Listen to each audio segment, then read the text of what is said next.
Good Yontif, everyone. Thank you for wearing your masks. If you're in the sanctuary, we ask that you please have a mask on. To everyone who is on live stream, we appreciate you joining us, and we'll begin our Yizkor service.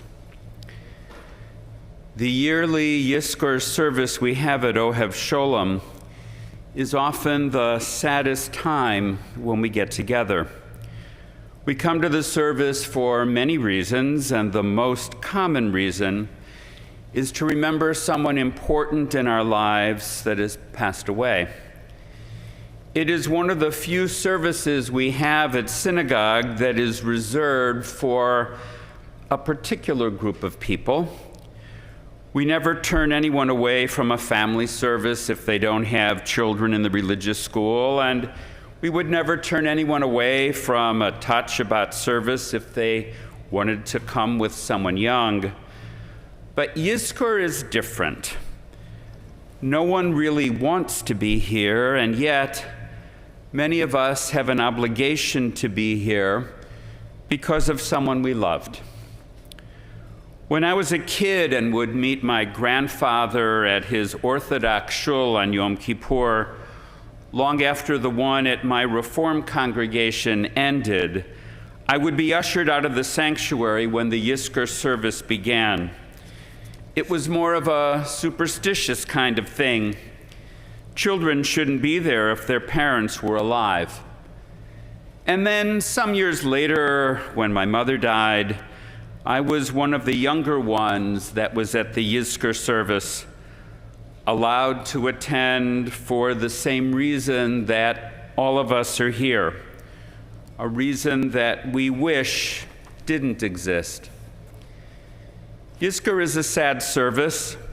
When we hear sad melodies and read selections from the prayer book that evoke the painfulness of loss, most of us are here to honor the memory of a parent or a spouse, someone we loved who isn't around to sit with us at temple anymore, someone we miss.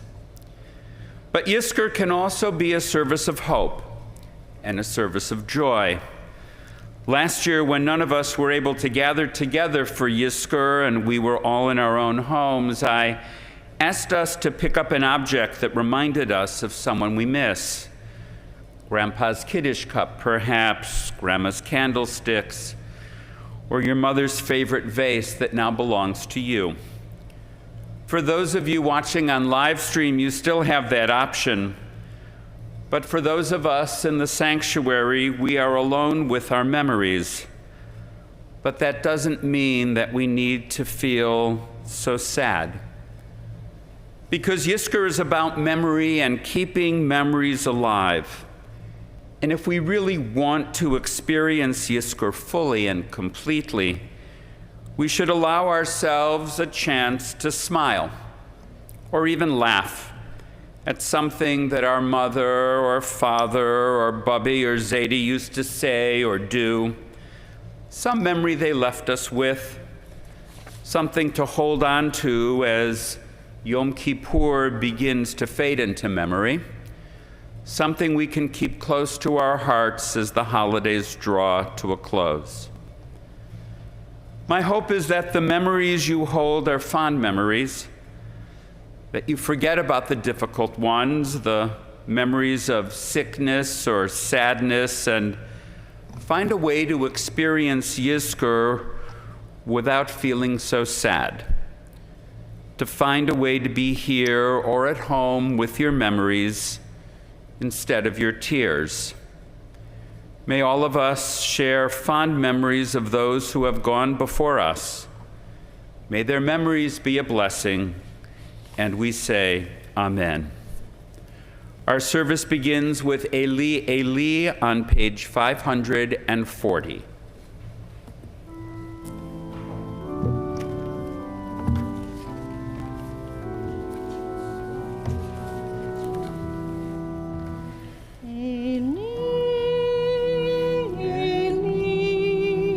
שלא ייגמר לעולם.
crash of the heavens, the prayer of the heart. This is the hour of memory, and this is our house of comfort. Wounded by loss, we retreat from life, and our synagogue gathers us in. Into this place we bring stories and prayers, unanswered questions, tears that need to be shed, lives recollected and carried with us, moments of courage and laughter and pain. This day embraces them all. This place embraces us all. Now the heart opens in sorrow, for we are time's subjects, and all that we love we must lose. So let us hold fast to the love that remains and cherish the light of the sun. Today all of us walk the mourner's path. Together may we find strength. Eternal God, we ask your help, for our need is great. Our days fly past in quick succession, and we cannot look back without regret or ahead without misgiving. We seek to understand the mystery of our own lives, but our effort is in vain. And when suffering and death strike those we love, our faith all but fails us, and we forget that we are your children.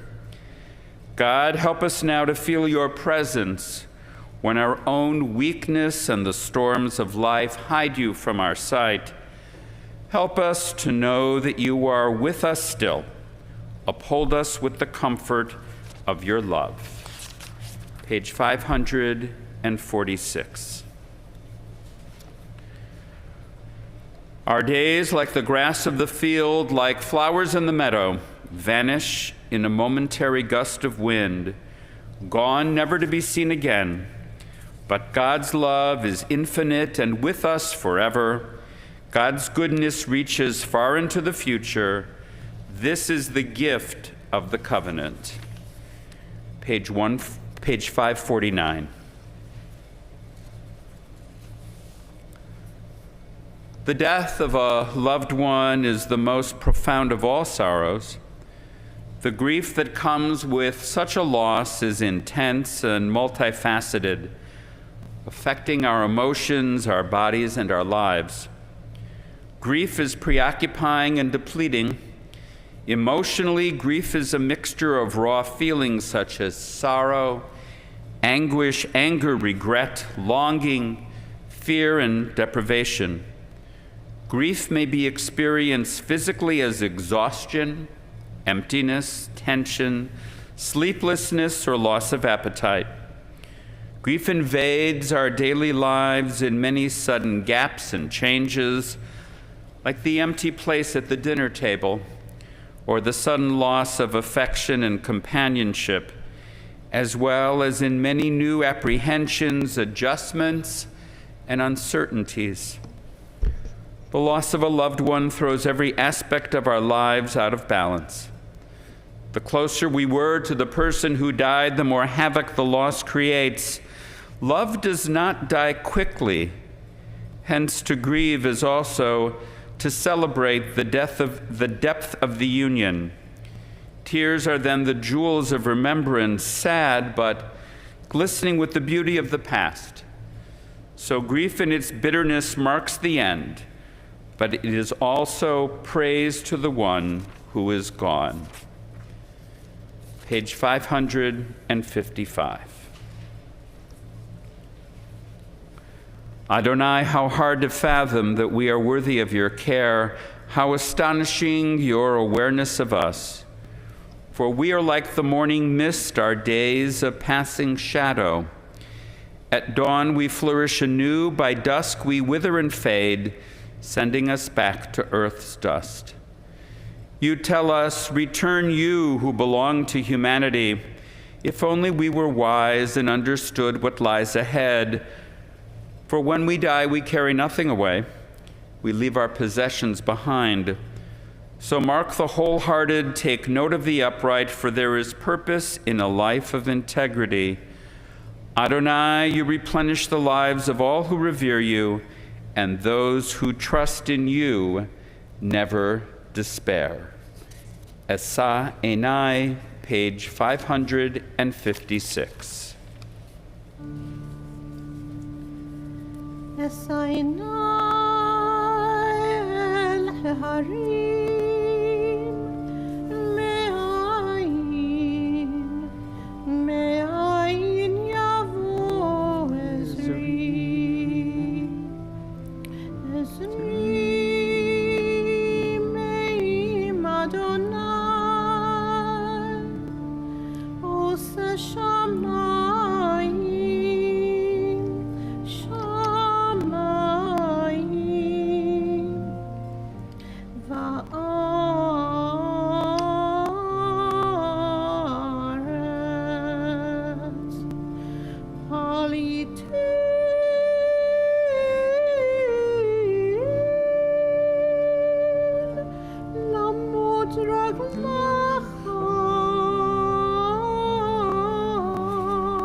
Adonai yishmorcha mikol ra, yishmor et nafshecha. Adonai yishmor tzeitecha, uvoecha me'ata.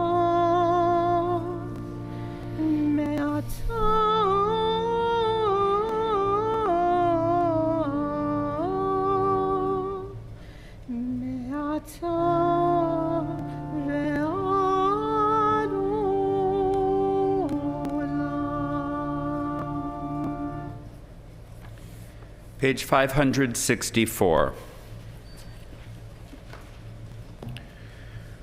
When you died, it was time to light the first candle of the 8. The dark tidal shifts of the Jewish calendar of waters and the moon that grows like a belly and starves like a rabbit in winter have carried that holiday forward and back since then. I light only your candle at sunset, as the red wax of the sun melts into the rumpled waters of the bay. The ancient words pass like cold water out of stone over my tongue as I say Kaddish. When I am silent and the twilight drifts in on skeins of unraveling woolly snow, blowing over the hill dark with pitch pines, I have a moment of missing that pierces my brain like sugar stabbing a cavity till the nerve lights its burning wire. Grandmother Hannah comes to me at Pesach, and when I am lighting the Sabbath candles, the sweet wine in the cup has her last breath. The challah is braided like her long, long hair. She smiles vaguely, nods, is gone like a savor passing. You come oftener when I am putting up pears or tomatoes, baking apple cake. You are in my throat, laughing, or in my eyes. When someone dies, it is the unspoken words that spoil in the mind and ferment to wine and to vinegar. I obey you still, going out in the sawtooth wind to feed the birds you protected. When I lie in the arms of my love, I know how you climbed like a pea vine, twinning, lush, grasping for the sun, toward love, and always you were pinched back, denied. It's a little low light the yahrzeit candle makes. You couldn't read by it or even warm your hands. So the dead are with us only as the scent of fresh coffee, of cinnamon, of pansies excites the nose and then fades with us as the small candle burns in its glass.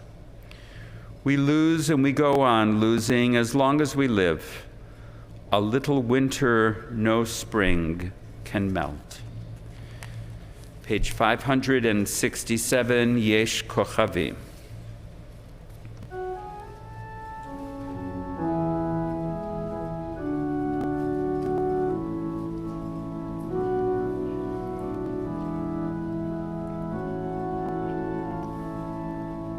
The stars up above, so far away, we only see their light. Long, long after the star itself is gone. And so it is with people that we loved. Their memories keep shining ever brightly, though their time with us is done. But the stars that light up the darkest night, these are the lights that guide us as we live our days. These are the ways we remember. We remember as we live our days. These are the ways we remember. We remember.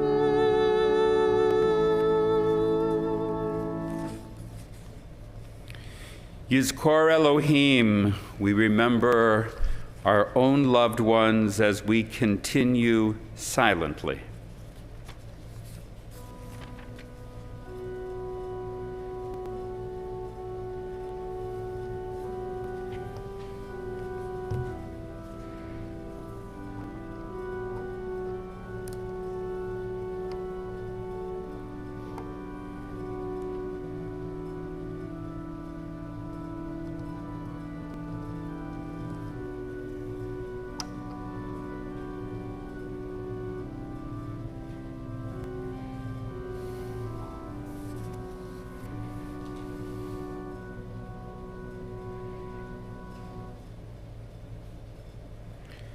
Page 572.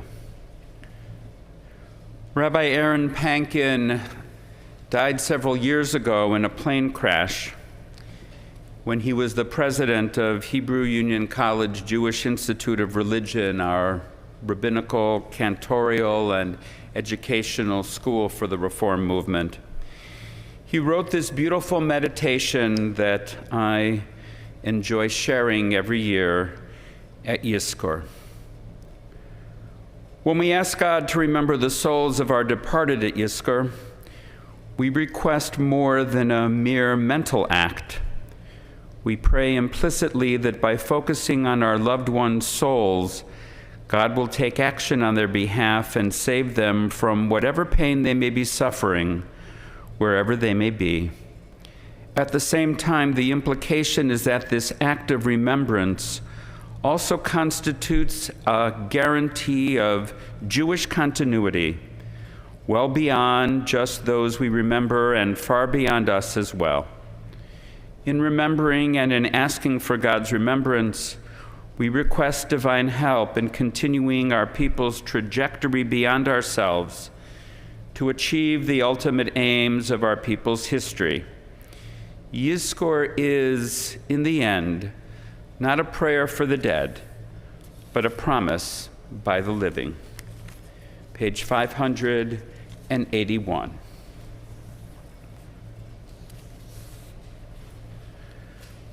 I do have an ongoing relationship with the dead, and I do think about the afterlife, my afterlife, that is, after someone I know dies? What happens to me afterward in my life? Some deaths come too soon. Some deaths are unexpected. Some deaths we think we are prepared for, but really we are rarely ready. We don't usually know when a conversation is the last conversation, with so much that may be left unsaid, unresolved.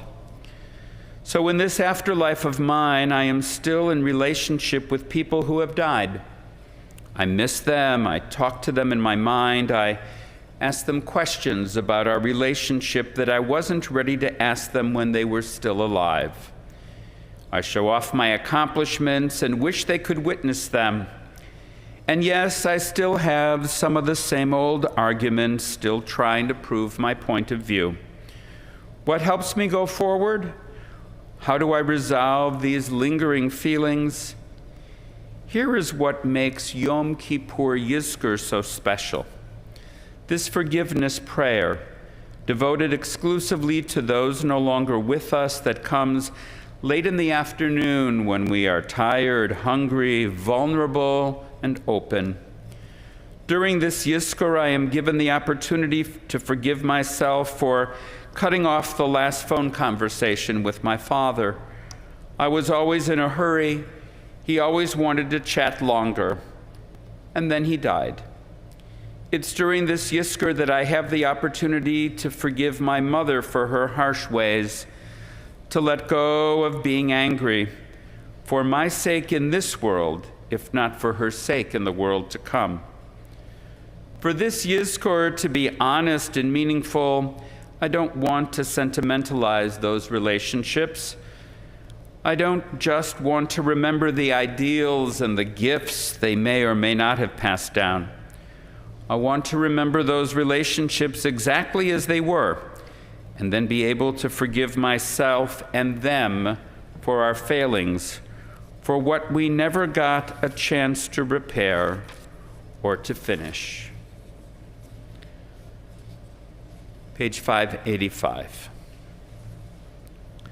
If some messenger were to come to us with the offer that death should be overthrown, but with one inseparable condition, that birth should also cease, if the existing generation were given the chance to live forever, but on the clear understanding that never again would there be a child or a youth or first love, never again new persons with new hopes, new ideas, new achievements, ourselves for always, and never any others, could the answer be in doubt?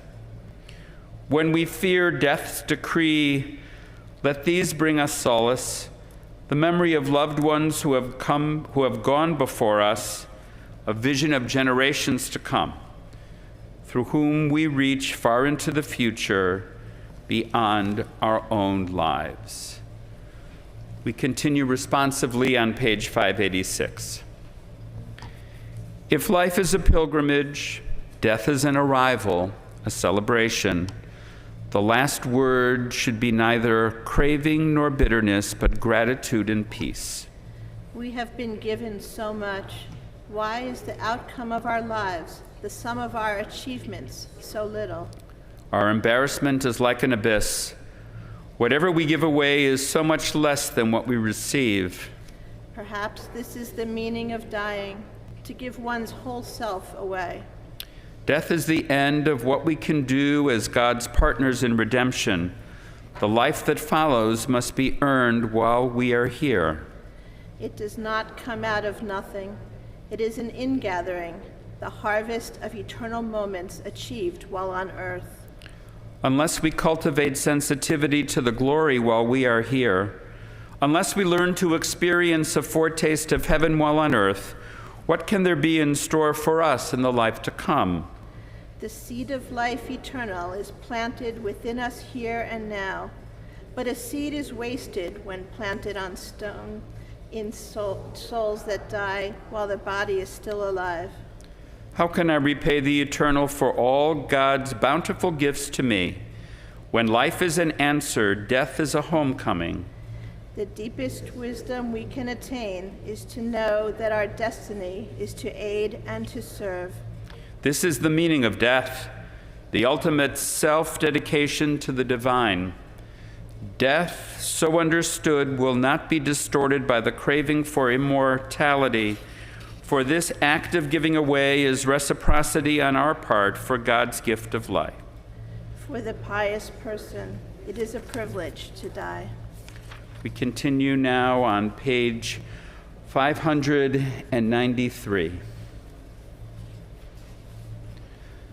No other psalm, perhaps no other prayer but the Kaddish itself, is as inseparable from our experience of grief and mourning as the 23rd. One phrase so simple and direct, yet emotionally profound, has made it so: Ki ata imadi, for you are with me. Or in the language of an earlier age, for thou art with me. To arrive at these words after passing through the valley of the shadow of death is to know, in the words of Rabbi Joshua Loth Liebman, that God contains and supports us as a mighty ocean contains and supports the infinitesimal drops of every wave.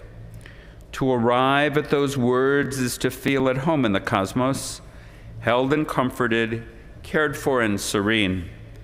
The 23rd Psalm does not make promises that cannot be kept: the end of all evil, the eradication of suffering and pain, sunshine instead of shadows. It makes but one promise, only this: you are not alone. Adonai roi lo echsar, bino tashayar bitzeni, al mei menuchot, al mei menuchot, yinahaleni.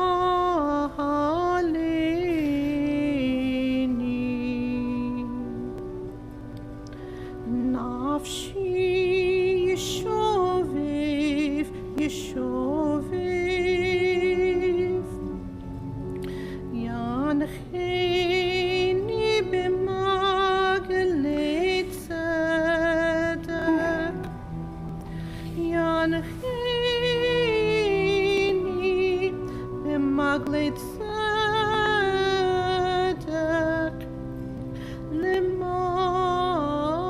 למען שמו. גם כי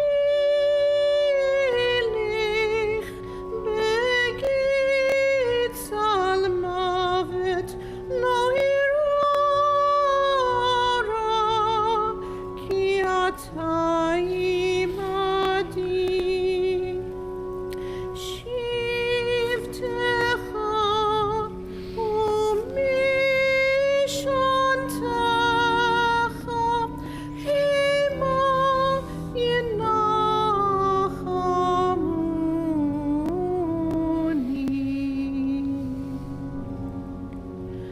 תערוך לפני, לפני, שולחן נגד צורריי. דישנת ושמן ראשי, כוסי רוויה.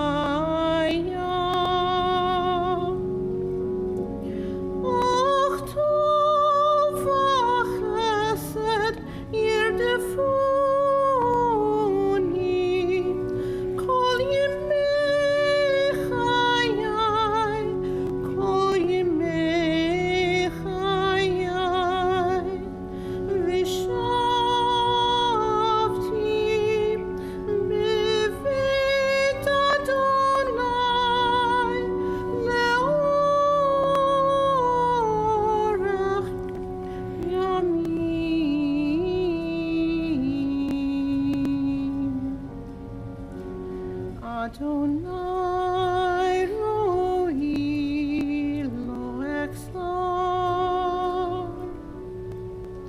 Adonai roi lo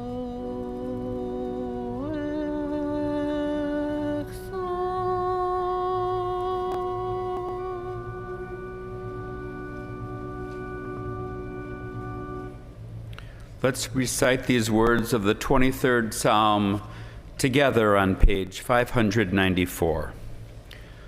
A Psalm of David. The Lord is my shepherd, I shall not want. He maketh me to lie down in green pastures. He leadeth me beside the still waters. He restoreth my soul.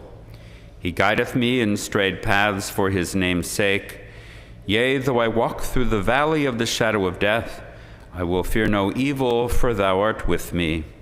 Thy rod and thy staff, they comfort me. Thou preparest a table before me in the presence of mine enemies. Thou hast anointed my head with oil, my cup runneth over. Surely goodness and mercy shall follow me all the days of my life, and I shall dwell in the house of the Lord forever. I ask you to please rise for El Malei Rachamim on page 598.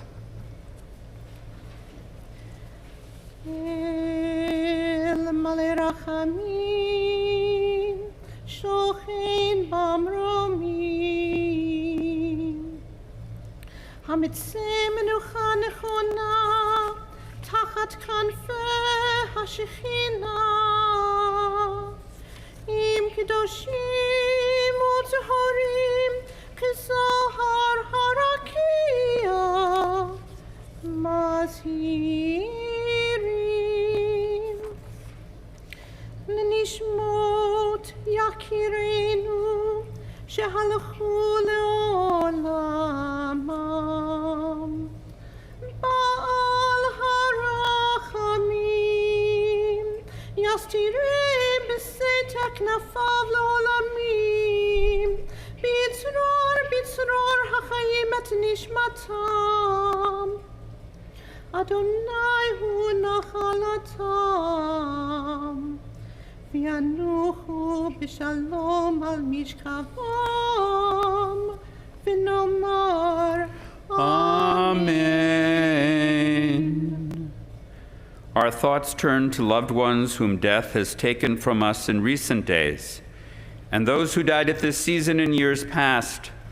Our hearts open as well to the wider circles of loss in our community and wherever grief touches the human family. Zichronam livracha. May their memories be a blessing in this new year and always. We recite the Mourner's Kaddish together on page 606. Yitgadal v'yitkadash shemei Rabbah, v'yalmad divrach cheruteh v'yamlich malchuteh, v'chayechon u'vyomechon u'v'chayei d'chol Beit Yisrael b'gola v'zman kariv v'yimaru amen, yehesh shemei Rabbah mevarach le'olam omei omaya, yitbarach v'yishtabach v'yitpa'ar v'yitromam v'yitnaseh, v'yithadar v'yitalev v'yitalal shemei kudsha b'richu, Le'ela min kol birchata v'shirata tushbachata v'nechemata da'amiran b'yama v'yimaru amen. Yehei shlomo rabba min shemaya v'chayim aleinu ve'al kol Yisrael v'yimaru amen. Oseh shalom b'mromav hu ya'aseh shalom. Aleinu ve'al kol Yisrael v'yimaru amen. May the source of peace send peace to all of us who mourn, and comfort to all who are bereaved, and we say, Amen. I invite you to please stay for the Yizkor service, which will begin at 5:15. If you are deciding to leave at this time, please take your prayer book with you and don't put it back in the pew, and I'll ask you to leave it in the red tub that is by the door. I wish all of you a Shana Tova, a happy and healthy new year, and Robin and I will be back here at 5:15.